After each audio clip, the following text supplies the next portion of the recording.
Saudara-saudara, dalam pembahasan di dalam pemberitaan firman Tuhan, saat ini kita sudah berada pada sidang jemaat Philadelphia. Beberapa bagian yang telah kita ikuti dari awal, yang banyak mengulas, mengupas, menceritakan tentang sifat-sifat, keadaan, perlakuan, kehidupan baik sidang jemaat Efesus, Smyrna, Pergamus, Tiatira, Sardis, dan sekarang berada di sidang jemaat Philadelphia. Kita tidak akan berlama-lamaan lagi. Kita akan membaca firman Tuhan di dalam Wahyu pasalnya yang ketiga. Wahyu pasal yang ketiga itu adalah ayat 7 sampai ayat 13. Tetapi kita akan baca saja satu ayat di dalam firman Tuhan ini, yaitu di dalam ayatnya yang ketujuh. Kita menghormati pembacaan firman Tuhan. Kita berdiri sejenak. Suratkanlah kepada malaikat sidang jemaat yang di Philadelphia seperti yang demikian.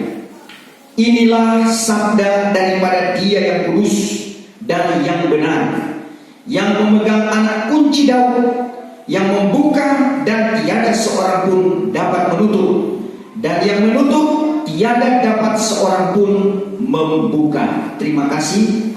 Dipersilakan duduk kembali. Sidang jemaat Philadelphia. Philadelphia, kasih persaudaraan. Sidang jemaat Philadelphia, kalau sekarang ini dia berada di daerah Turki modern. Sidang jemaat Philadelphia bagian dari 7 sidang yang ada di Asia Kecil. Pada masa itu termasuk dalam provinsi Roma, tetapi berada di daerah Asia Kecil. Karena penguasaan Roma Raya pada masanya itu termasuk satu penguasaan yang luar biasa. Mereka telah menjadi kerajaan, sebuah imperialisme yang besar yang telah mereka lakukan di berbagai daerah, tempat, kawasan baik yang ada di Asia Kecil dan sekitarnya. Saat ini kalau kita berbicara tentang sidang jemaat Philadelphia, tentu kita akan dibawa kepada hal-hal yang telah disuratkan, yang menjadi nasihat, yang menjadi petunjuk oleh Tuhan kepada sidang jemaat Philadelphia. Dari ketujuh sidang, dari Efesus sampai ke Laodikia, maka sidang jemaat Philadelphia ini adalah sidang jemaat yang sangat menonjol. Dan akhirnya sidang jemaat ini menjadi sidang jemaat pilihan daripada Tuhan.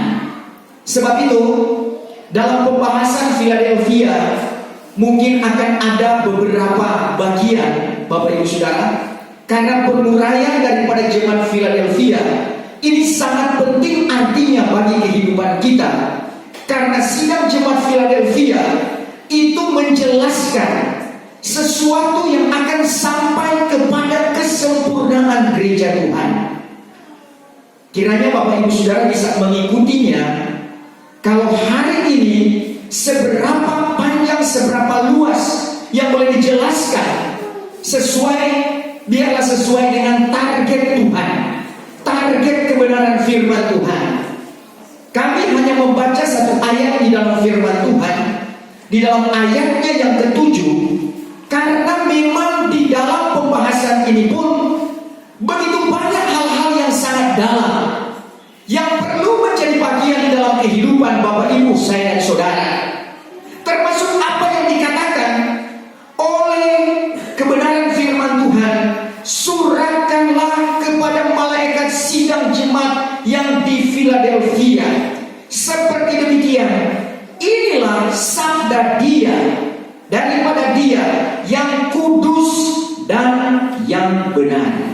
Saudara, ditegaskan ini adalah sabda daripada Dia yang kudus dan benar, menceritakan tentang bagaimana Tuhan Yesus Kristus yang dinyatakan di dalam kitab Wahyu, yang menjadi pemberi, itulah wahyu kepada Yahya, dan itu diuraikan baik kepada 7 sidang sampai kepada kita gereja akhir zaman.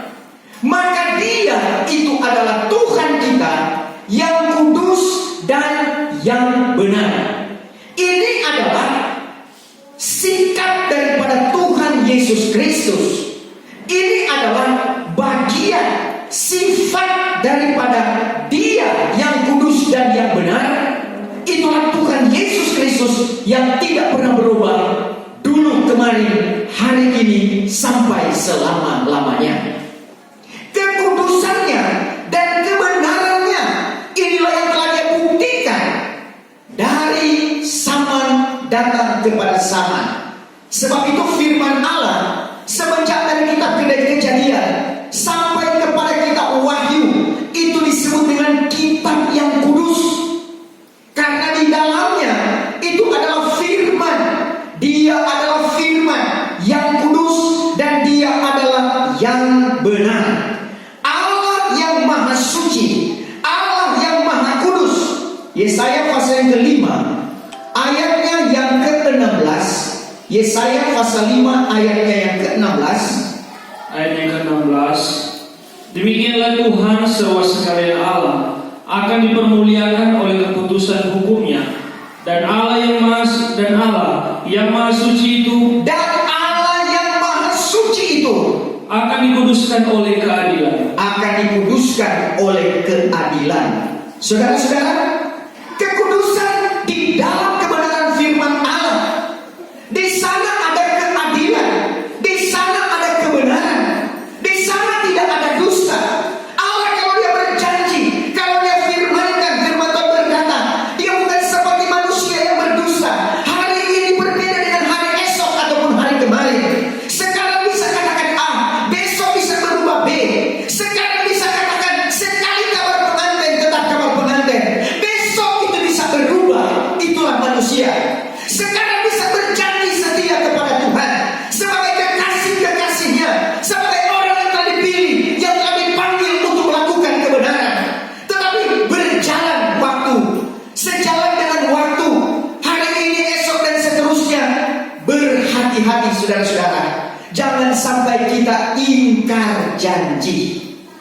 Jemaat sekalian, kita selalu diajarkan oleh firman Tuhan menepati janji kita kepada Tuhan. Janji apa? Janji setia. Haleluya. Janji setia itu harus terpatri di dalam hati kita. Janji setia mengiring Tuhan itu kepada jemaat. Janji setia melayani Tuhan, baik jemaat, hamba-hamba Tuhan, melayani lebih sungguh. Kalau kami sebagai hamba-hamba Tuhan, waktu di sekolah Alkitab ada ungkapan yang mengatakan, makan tidak makan, aku menyanyi. Haleluya saudara. Itu adalah bagian perkataan penguatan. Saudara, guru kami Bapak Pendeta Jihawur itu sangat-sangat familiar dengan perkataan ini. Makan tidak makan, ku menyanyi. Di dalamnya ada kekuatan. Apapun yang terjadi tetap ada vitamin G. Tahu vitamin G? Kalau yang tua-tua di kamar pengantin pasti tahu. Vitamin G itu vitamin girang, saudara-saudara. Ya, artinya selalu ada sukacita, ada semangat menjalankan tugas dan pelayanan dari desa ke desa, kampung ke kampung, merasakan bagaimana berjalan kaki berpuluh kilometer, akan tetapi bisa dilalui dengan penuh sukacita. Mestinya sekarang ketika hamba-hamba Tuhan, anak-anak Tuhan, segala sesuatu transportasi, motor, mobil, saudara-saudara, tidak ada lagi yang berjalan kaki mungkin jauh-jauh. Bersyukurlah kepada Tuhan, dan harus lebih semangat mestinya. Haleluya saudara. Karena apa? Karena kekudusan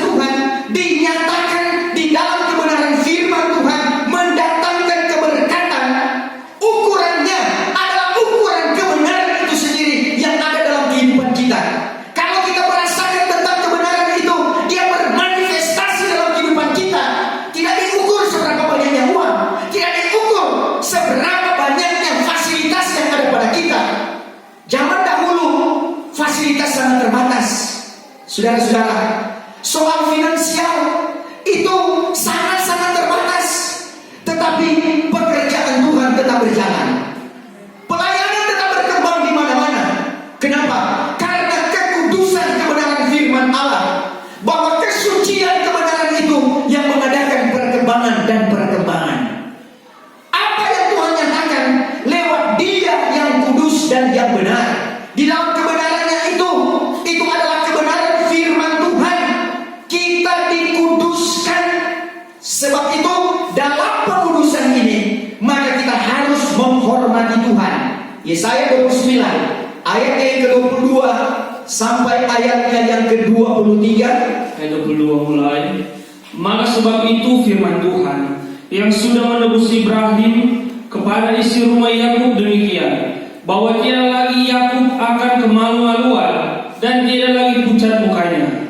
Karena apabila anak-anaknya melihat perbuatan tanganku, bagaimana anak-anak Ibrahim itu akan melihat perbuatan tangan Tuhan, di antaranya kelak niscaya dikuduskannya namaku, maka dikuduskannya akan namaku, dikuduskannya akan nama Tuhan, dan dikuduskannya yang maha suci Yakub, dan dikuduskannya akan yang maha suci itu, yaitulah Allah seruas sekalian Allah, dan diberinya hormat akan Allah orang Israel. dan diberinya hormat akan Allah orang Israel. Tetap kita menghormati Tuhan, amin saudara. Kita menghormati Tuhan dengan ibadah kita. Kita menghormati Tuhan lewat kita dengar firman Tuhan. Kita hormati Tuhan lewat kita memuji memuliakan namanya. Kita menghormati Tuhan lewat kita menyembah Bapa dalam roh dan kebenaran. Kita menghormati Tuhan di dalam kesetiaan pengiringan kita kepada Tuhan. Kita menghormati Tuhan, menghargai setiap pemberian Tuhan kepada kita, termasuk nafas dan kehidupan. Sampai saat ini kita tetap sehat dan kuat. Saudara, hari-hari ini kematian ada di mana-mana. Roh maut itu sementara panen besar. Di mana-mana ambulans tak henti-hentinya. Karena memang zaman sekarang, saudara, sehari-harinya jalan ini pasti akan lewat yang namanya ambulans. Kenapa? Karena sudah masanya, sudah waktunya. Saudara-saudara, mulai daripada 1/4 manusia harus mati, sampai kepada kerajaan antikris 1/3 manusia harus mati. Saudara, itu kalau 1/4 dari, bukan 1/4 dari 50 orang, ini adalah 1/4 dari miliar orang. Sebab itu kalau ada ratusan, kalau ada ribuan yang mati karena menggenapi kebenaran firman Tuhan. Tetapi Allah yang kudus, firman yang kudus dipermuliakan di dalam kehidupan kita. Permuliakanlah akan firman-Nya di dalam kehidupan saya dan saudara. Dia adalah sebagai Kristus dan Dia adalah Tuhan, kata firman Tuhan. Saya dan saudara kita bukan hanya membawa diri kita sendiri, tapi kita sementara membawa kebenaran firman Allah yang ada dalam kehidupan kita. Kita sementara membawa kekudusan dan kebenarannya. Sifat daripada Tuhan Yesus Kristus dengan kekudusan dan kebenaran ketika ada kepada saya dan saudara, maka itu akan membawa kita bisa bersekutu dengan Dia. Dia yang kudus dan benar. Kalau kita kudus dan dibenarkan oleh firman Tuhan, kita bisa menyatu dengan Dia. Air dan air itu bisa menyatu. Amin. Tapi kalau air dengan minyak, mana bisa dia akan menyatu? Mana bisa dia akan berlaku seperti sifat homogen, serba sama? Tidak, saudara-saudara. Dia akan berlawanan satu dengan yang lain. Sebab itu kalau ada kekudusan Tuhan, jika ada kebenaran Tuhan, tetapi mau menyatu dengan ketidakbenaran kita, itu tidak akan tercapai. Tapi ketika kita dikuduskan oleh firman Allah, kita dimurnikan oleh Tuhan. Firman Tuhan berkata, prosesnya dalam kehidupan kita seperti memurnikan perak. Ya, dikatakan dikeluarkan daripada sangat perak. Artinya dimurnikan seperti pemurnian emas. Kalau saudara pernah melihat bagaimana mau mengambil emas itu menjadi emas yang murni. Dia tidak tercampur lagi baik dengan bebatuannya, baik dengan tanahnya, baik dengan kotoran-kotoran yang lainnya. Saudara, bukan simsalabim langsung jadi, akan tetapi perlu proses sampai kepada proses baik penggalian sampai kepada proses pembakaran. Apalagi kalau sudah masuk pada pembakaran dengan temperatur yang cukup tinggi, kalau dia manusia dia akan berteriak dan terus berteriak. Saya dan saudara pun seperti emas yang berlebur uji, tetapi kata firman Tuhan akan mendatangkan puji. Amin saudara. Tapi bukan kita yang memuji diri kita sendiri. Orang Manado bilang makan puji, ya, mendatangkan puji. Itulah kehormatan, kebenaran daripada Tuhan. Itu bukan dari kita. Kalau kita sendiri memuji diri kita sendiri tidak benar itu saudara. Tapi kalau orang lain, pujian orang lain pun jangan sampai menjadi jerat kepada saya dan saudara. Itu kata firman Tuhan. Saudara, kalau kita dipuji, kita tidak akan terbang. Kalau kita ditekan, kita pun tidak akan tenggelam. Amin saudara. Saudara mau yang mana? Dipuji atau ditekan? Ya, sesuai dengan kemampuan. Ada orang saudara semakin ditekan, semakin sifat patriotnya itu muncul. Saudara-saudara, oh kamu tidak bisa begini, susah kamu. Oh muncul saudara-saudara, muncul patriotiknya. Dan saya yakin saya bisa. Saya akan membuktikan bahwa dalam mengiring Tuhan saya akan tetap setia sampai ke akhir. Haleluya saudara. Orang berkata, aduh kelihatannya kamu banyak dosa, kelihatannya kamu ini tidak akan cukup untuk mau dibenarkan oleh firman Tuhan, karena kamu banyak begini, begitu dan sebagainya. Tidak Tuhan, saya akan berusaha untuk sampai masuk kepada kesempurnaan. Amin. Tapi kalau sudah mulai datang, itulah pujian. Oh hebat sekali, kamu ini memang rohani sekali, memang tidak ada pernah salah kepada kamu. Oh langsung terangkat saudara-saudara, ya. Akhirnya mulai naik. Belum waktunya untuk naik, dia sudah naik. Bukan seperti itu kehidupan saya dan saudara. Sebab itu kenapa Tuhan meluaskan umat Israel berada di tanah Mesir. Mereka ditekan oleh bangsa Mesir sampai pembunuhan anak-anak bayi 2 tahun ke bawah, apalagi yang baru dilahirkan. Bunuh kata Firaun. Tetapi dengan tekanan-tekanan itu saudara, sebelum orang Mesir sampai kepada bayi-bayi tersebut, kepada orang-orang yang hamil tersebut, ternyata mereka sudah bisa dilahirkan dengan baik. Saudara-saudara, semakin ditekan orang Israel, semakin mereka bertambah-tambah. Mereka bukan jadi lebih sedikit, mereka jadi lebih banyak. Haleluya. Kenapa? Karena tekanan itu membuat kuasa Tuhan itu dinyatakan. Saya dan saudara, ketika kita mau mencapai, kita dikuduskan dan dibenarkan oleh Tuhan, bukan berarti tidak ada tantangan. Justru ujian-ujian datang kepada saya dan saudara. Tetapi ketika berlebur uji, mendatangkan puji daripada Tuhan, artinya dia memperkenankan kehidupan kita untuk menjadi seperti jemaat Philadelphia. Karena dasar daripada jemaat Philadelphia ini harus menyatakan bahwa dia yang kudus dan yang benar. Itu juga menjadi sifat daripada jemaat Philadelphia. Kekudusan dan kebenaran ini membawa kepada persekutuan dengan Tuhan.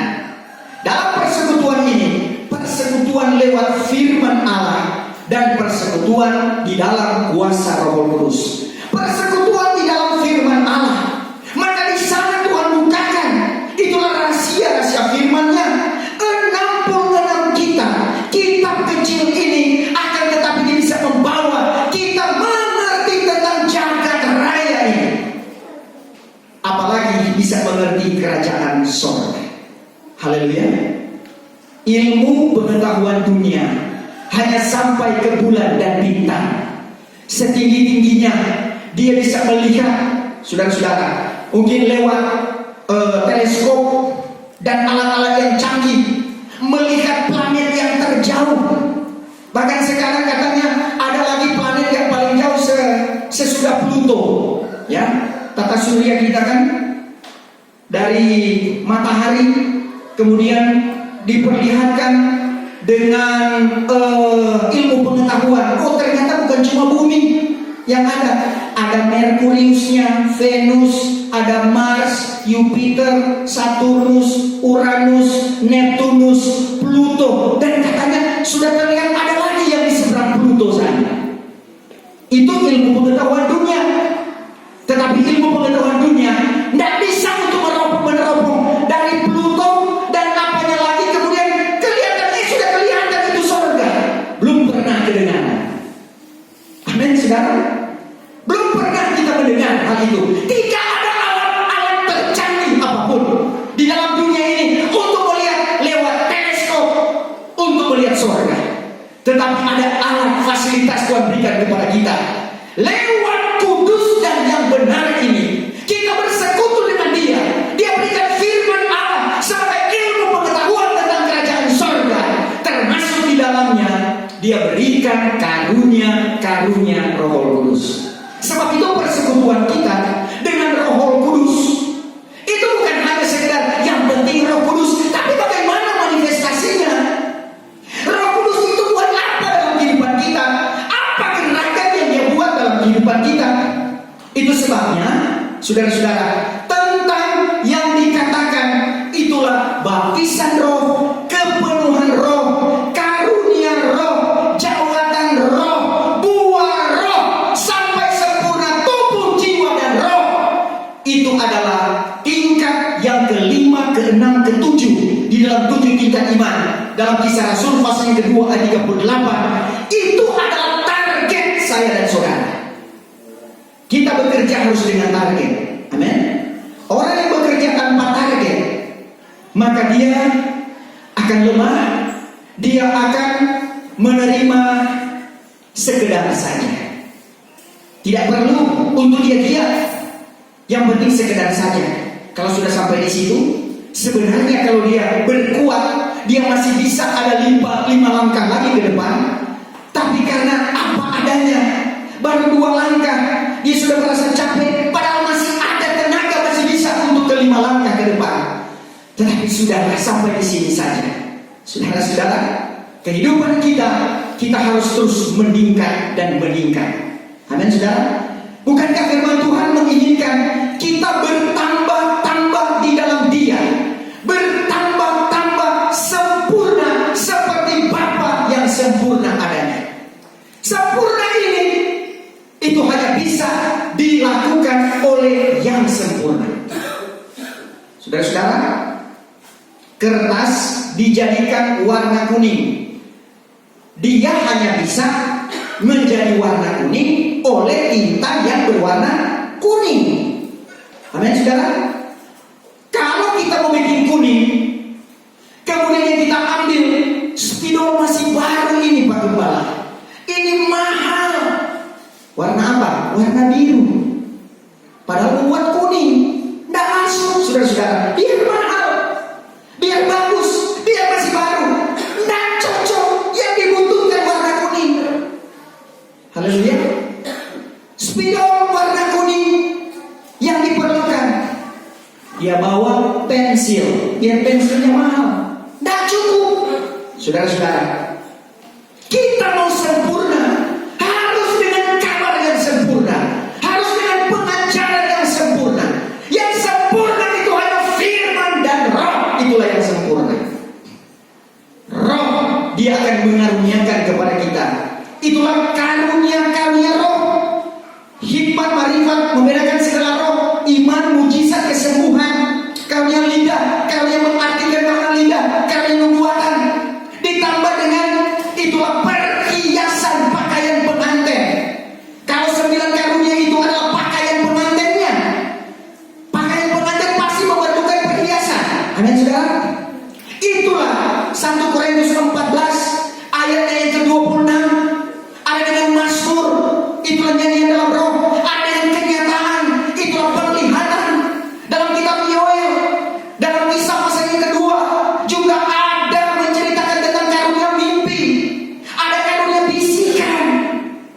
semuanya itu adalah perhiasan gereja pengantin.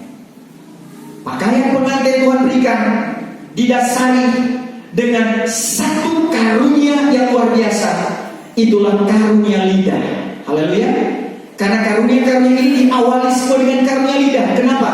Karena dari baptisan roh, maka bahasa lidah, bahasa roh, bahasa asing itu sudah ada kepada kita. Kemudian ketika dia meningkat kepada kepenuhan roh, masih juga dengan bahasa lidah yang konstan. Haleluya. Tapi kemudian ketika diubahkan lagi oleh Tuhan, bagaimana bahasa roh kita itu menjadi karunia roh yang disebut dengan karunia lidah. Kemudian mulai karunia nubuatan, karunia penglihatan, karunia mengartikan makna lidah, karunia mujizat, kesembuhan. Saudara mau pilih yang mana untuk karunia-karunia ini?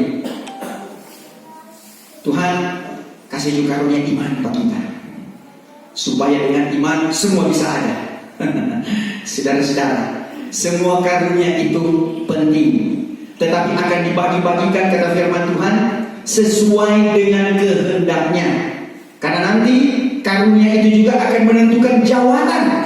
Apakah menjadi rasul, nabi, penginjil, guru agama, dan apa satu? Rasul, nabi, gembala, ya, penginjil, gembala, dan guru agama. Saudara-saudara, itu semuanya akan menjadikan satu pelayanan. Memang puncaknya adalah pada kegerakan besar. Tapi sekarang bukan berarti tidak ada kegerakan. Roh Tuhan tetap bergerak. Saya dan saudara pun sampai hari ini tetap bergerak. Melayani, mengiring Tuhan itu harus bergerak. Dimanapun kita berada, rohani kita harus bergerak.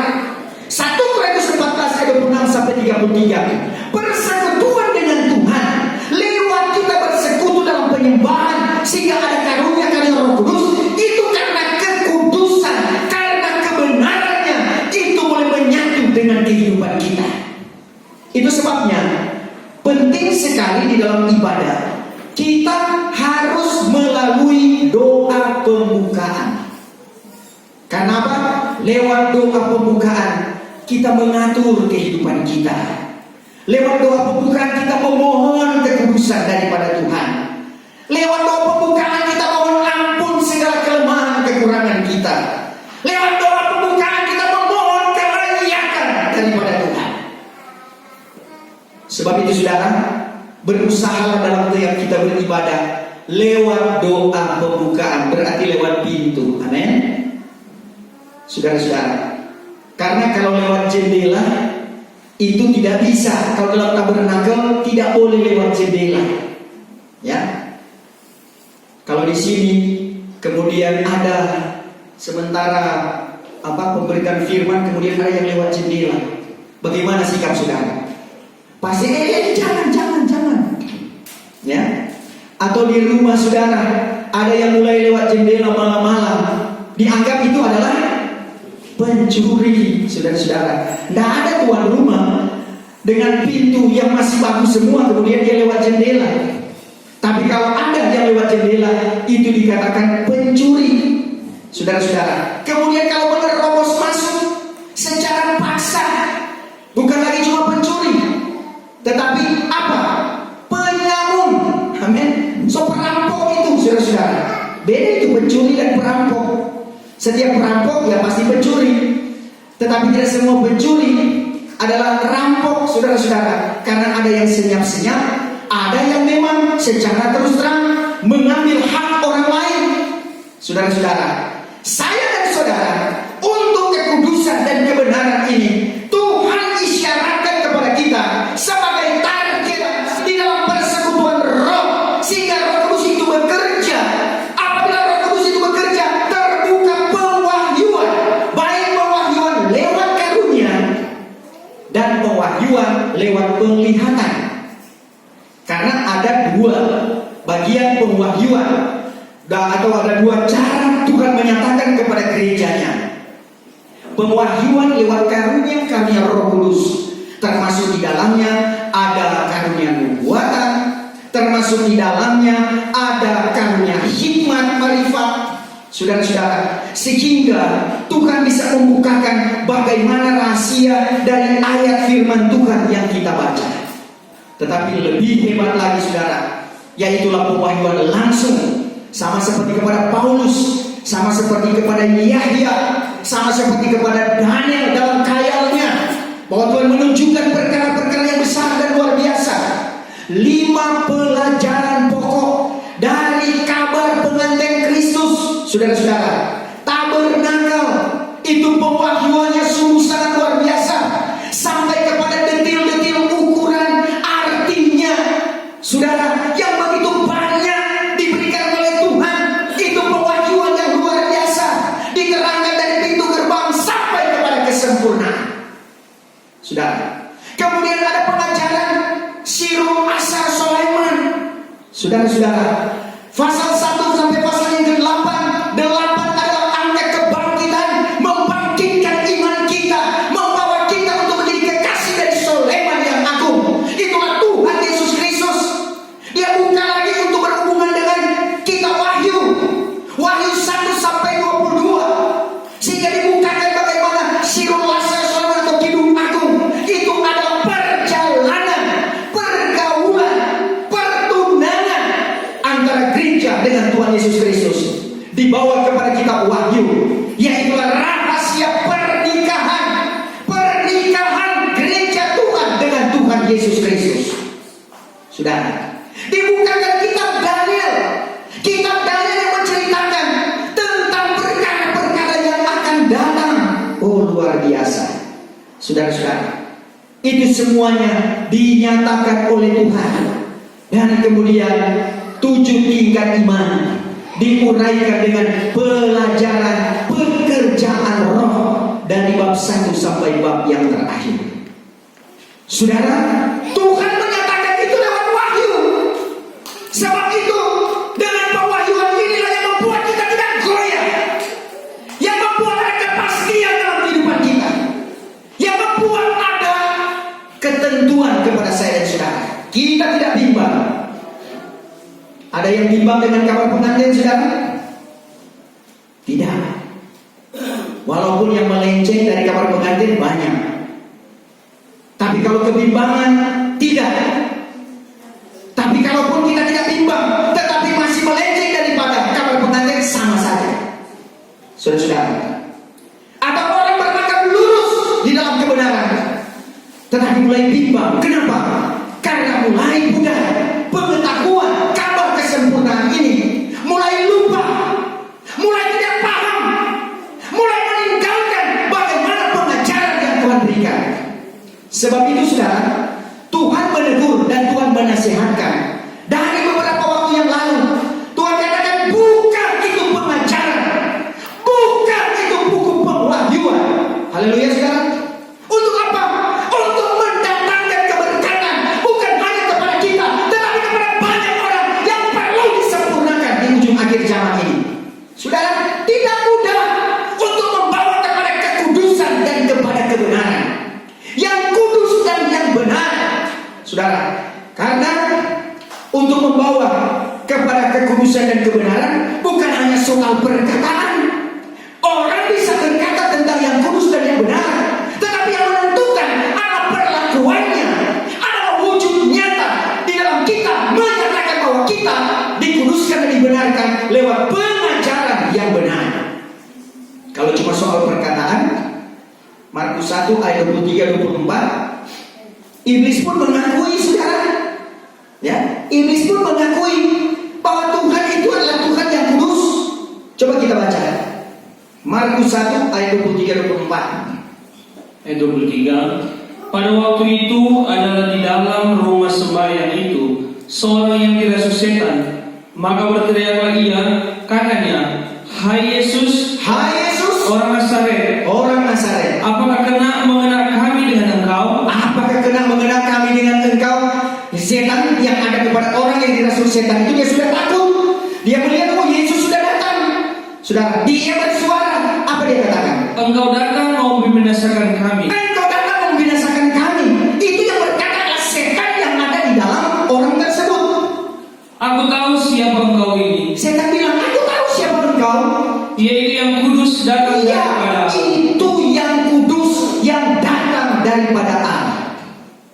Sampai di sini.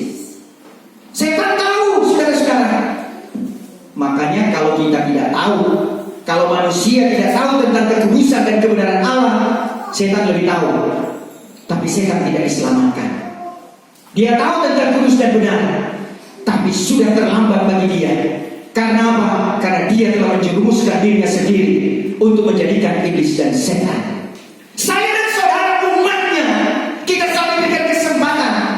Karena kalau malaikat, saudara, apabila dia sudah berbuat salah, tidak ada ampun, saudara. Sekali dia berbuat salah, langsung dia jatuh.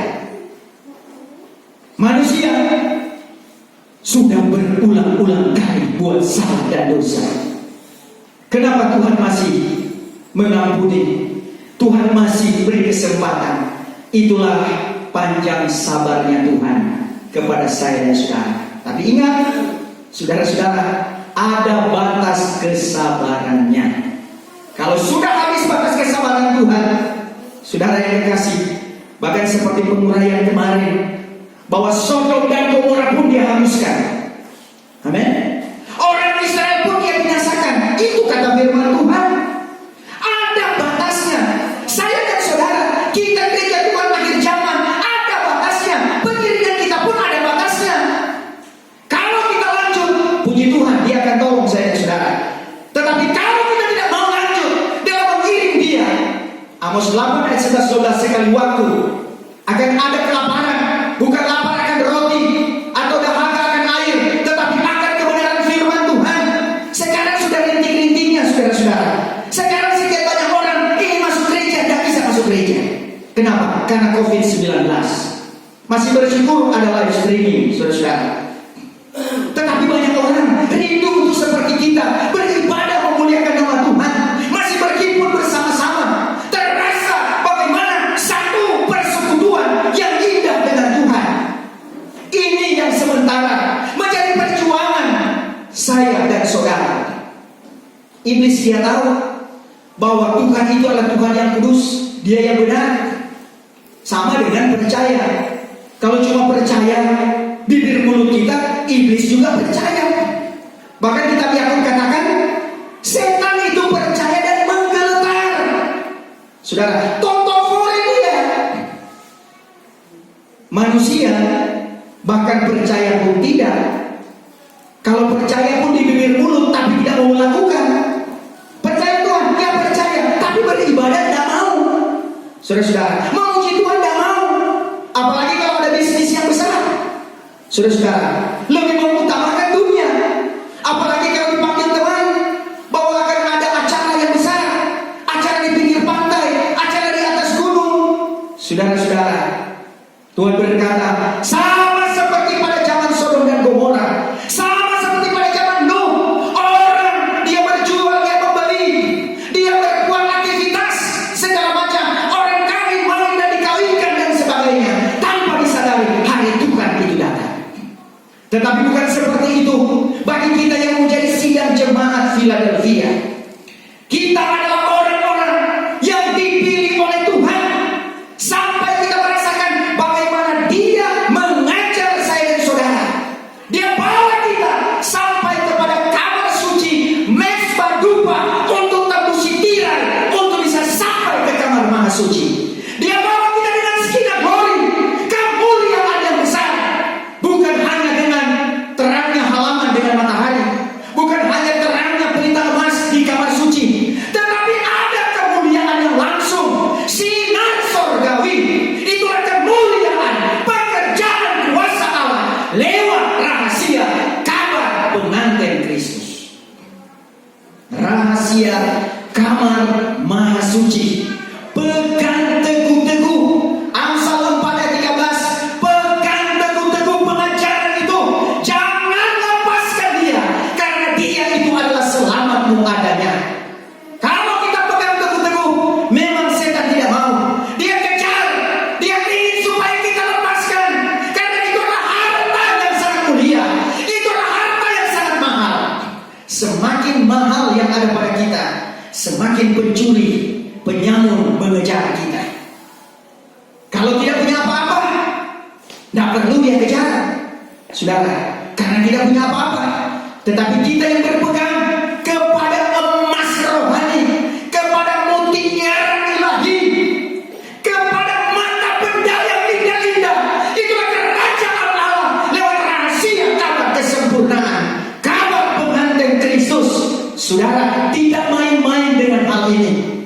Itu semua punya kepastian. Sebab itu saudara-saudara, dia katakan bahwa dia memegang anak kunci Daud. Saudara-saudara, dia Tuhan Yesus Kristus pemegang anak kunci Daud. Kenapa diibaratkan dengan Daud? Daud seorang yang dipilih oleh Tuhan. Daud adalah seorang yang dipercayakan oleh Tuhan. Daud seorang yang sangat mengasihi Tuhan. Sampai kita paham katakan Yesus sebagai anak Allah, dia berkata bahwa aku inilah akar dan benih Daud, bintang fajar yang gilang gemilang. Anak kunci kerajaan. Pada masa kerajaan Daud itu ada yang namanya Sebna dan Eliakim yang memegang itulah kunci di dalam kerajaan Daud. Yang pertama dipercayakan kepada Sebna, tetapi kemudian dipercayakan kepada Eliakim. Saudara-saudara, inilah kunci yang juga diberikan oleh Tuhan pada kerajaan Daud akhir zaman, yaitu kerajaan Tuhan lewat kerajaan kabar kesempurnaan, lewat kerajaan di mana raja mencari permaisuri. Matius pasal yang ke-24 ayatnya yang ke-13. Ayatnya yang ke-13. Matius 24 ayat yang ke-13. Tetapi barang siapa yang bertekun sampai ke akhir, ialah akan diselamatkan. Ayat 14. Ayat 14. Maka Injil kerajaan ini akan dimasyurkan. Injil kerajaan ini akan dimasyurkan Di dalam seluruh dunia ini. di dalam seluruh dunia ini. Akan menjadi suatu kesaksian. Akan menjadi satu kesaksian Bagi segala bangsa. bagi segala bangsa. Kemudian daripada itu, barulah tiba kesudahan. Barulah tiba kesudahan itu. Saudara-saudara, bahwasanya ke kerajaan Allah dari kerajaan sorga, dia menyatakan dengan kuasa Roh Kudus, itulah kerajaan Allah, kerajaan kuasa. Sementara mencari permaisuri. Saudara-saudara, sama seperti Ishak, ya, dipertemukan dengan Ribka, maka disuruhlah saudara-saudara oleh Yakub, itulah pembantunya, itulah siapa? Eliezer, yang cari untuk dipersunting oleh Ishak. Ternyata didapatilah Ribka. Dibawalah itulah pakaian persalinan kepadanya, emas, perak, dan pakaian persalinan. Saudara, seperti inilah itulah berita kerajaan. Sayembara yang besar. Raja sementara mencari permaisuri. Diutuslah Eliezer, itulah kuasa Roh Kudus, untuk mencari mana Ribka akhir zaman. Haleluya, saudara. Saudara sudah menjadi Ribka. Amin. Amin. Harus optimis, saudara. Katakan, Tuhan, saya adalah Ribkanya. Jangan Ribka yang lain. Harus Ribka yang dibenarkan dan yang dikuduskan oleh Tuhan. Seorang Ribka yang rendah hati. Dia orang Yeri.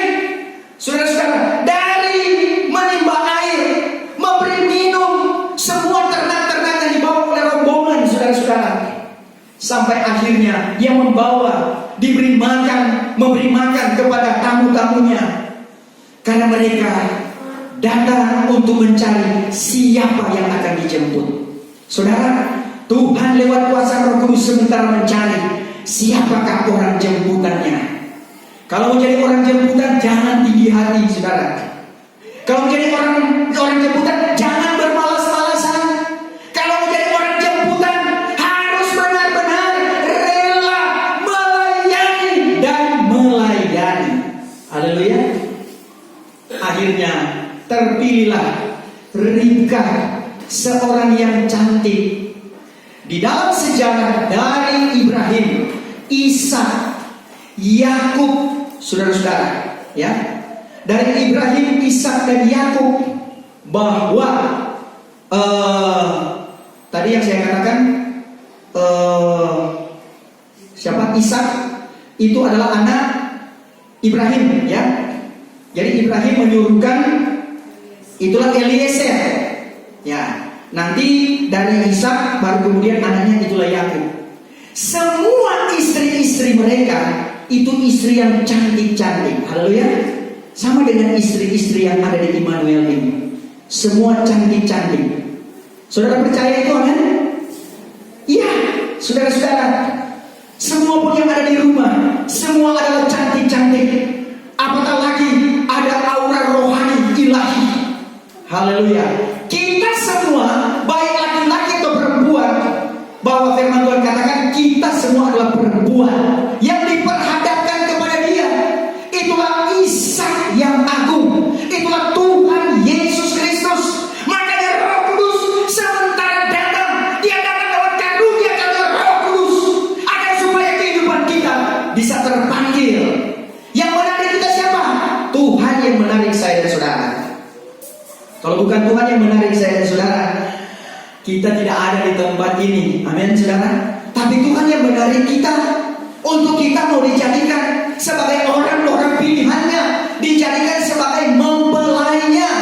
Dan kemudian Shebna dan Elyakim. Shebna itu mewakili, itulah gereja hujan awal, dengan kuncinya diserahkan kepada Petrus sebagai ketua rasul.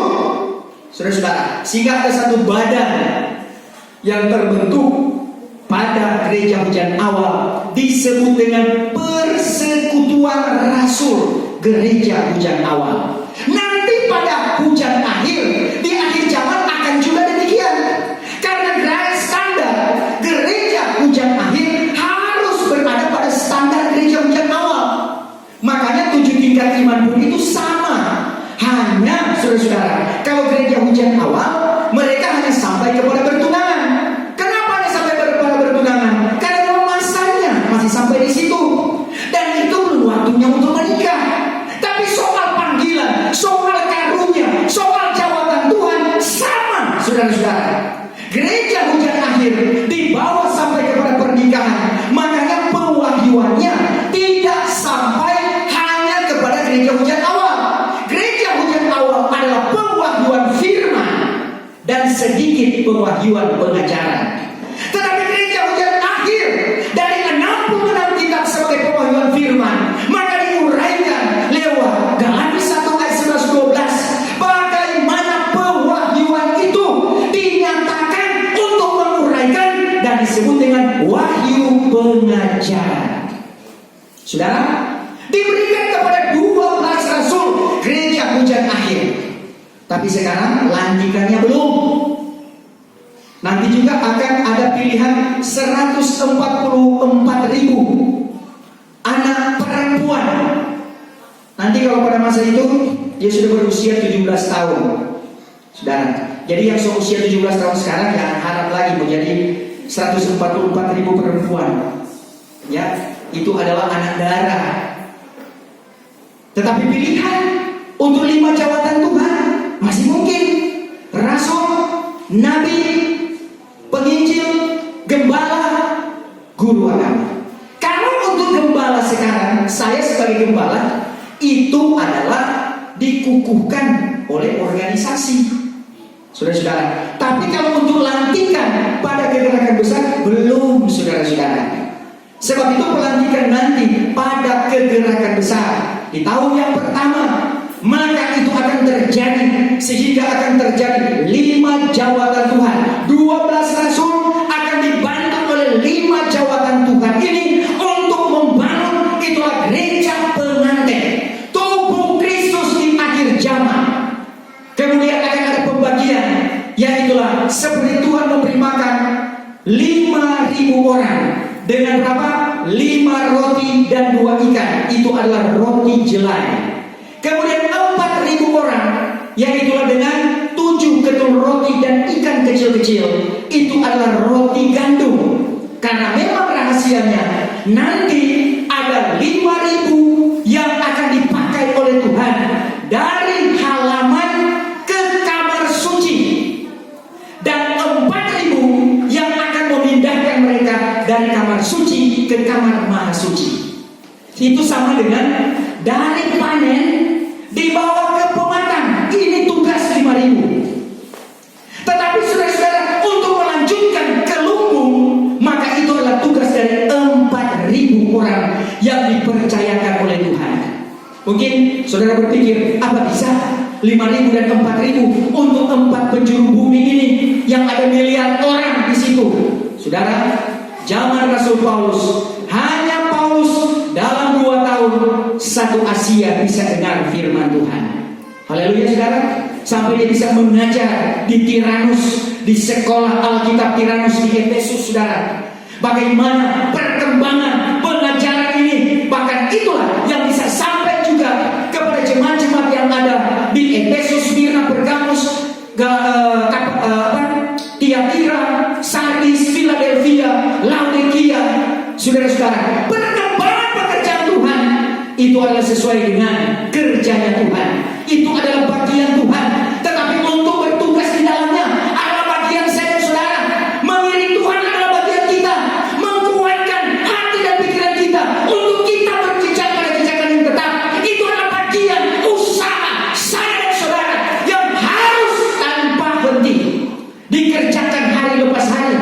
Bukan hanya mengiring Tuhan setiap hari Minggu, bukan hanya mengiring Tuhan setiap hari Rabu, bukan hanya mengiring Tuhan setiap hari Sabtu, tetapi iring Tuhan setiap saat dan ketika. Amin. Dimanapun kita berada, dimanapun dia percayakan saya dan saudara, sehingga yakin itulah yang dipercayakan, diberikan, itulah kunci untuk membuka rahasia kerajaan surga. Sehingga terbukalah rahasia kabar pengantin Kristus. Rahasianya masih panjang tentang hal yakin ini. Tapi yang pasti, bagaimana Tuhan memanggil kita di akhir zaman. Apalagi orang-orang pilihannya yang akan mengerjakan. Itulah jawatan-jawatan Tuhan. Terpanggilnya sama seperti Paulus, lewat panggilannya, melalui penglihatan Tuhan nyatakan. Ada kan orang-orang yang seperti itu dipanggil. Ada juga yang dinyatakan melalui orang lain, seperti Paulus adalah Ananias. Dinyatakan oleh Tuhan bahwa Tuhan berkehendak akan Paulus yang dulu namanya adalah Saul. Dan kemudian dinyatakan juga kepada Paulus melalui nubuatan bahwa Tuhan memilih akan kehidupannya. Saya dan saudara, kalau kita mau dibawa sampai kepada panggilan yang khusus dalam jawatan-jawatan Tuhan, pekerjaan kuasa Roh Kudus, ini yang menarik akan kehidupan kita. Mulai dari awal kita dipanggil untuk menjadi jemaatnya Tuhan, sampai selanjutnya kita dipanggil menjadi hambanya untuk melayani dalam pekabaran ini. Lakukanlah itu. Eksistensi kita di dalam pelayanan ini saudara, semuanya dipilih oleh Tuhan. Saudara, sedangkan kita